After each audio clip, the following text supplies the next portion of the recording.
साथ ही रहिएगा। एक बार फिर से रुख करेंगे लाहौर का और मलिक मुश्ताक से जानते हैं जो इस वक्त इकबाल टाउन की एक मारूफ मार्केट में मौजूद हैं। मुश्ताक, बताइएगा इकबाल टाउन में आप कैसा माहौल देख रहे हैं?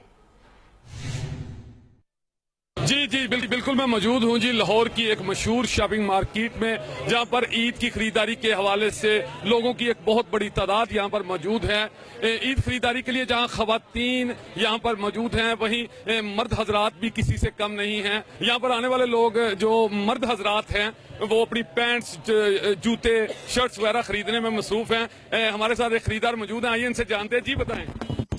सारा दिन गर्मी के वजह से घर से बाहर नहीं निकल सकते। अफ्तारी के बाद थोड़ा सा टाइम मिलता है जिसकी वजह से हम शॉपिंग जो है ना करने के लिए निकलते हैं। ये थोड़ा ठंडा टाइम होता है और अपने यार दोस्तों के साथ जो है ना शॉपिंग के लिए निकले, अपनी पैंट शर्ट खरीदने, अपनी शलवार कमीज खरीदने। साल के बाद ये मौका आता है ईद का, तो इस पर खरीदारी भी जरूरी है। और जैसे जैसे आप देख रहे हैं कि मार्केट में वैरायटी तो है लेकिन इसमें महंगाई भी बहुत है। इनका कहना है कि आप भी हमारे साथ ही रहिएगा। रुक करते हैं गुजरांवाला का। ब्यूरो चीफ गुजरांवाला जाहिद इकबाल इस वक्त हमारे साथ मौजूद है। उनसे पूछते हैं कैसी शॉपिंग चल रही है और खवातीन की तैयारियां कैसी हैं ईद के हवाले से।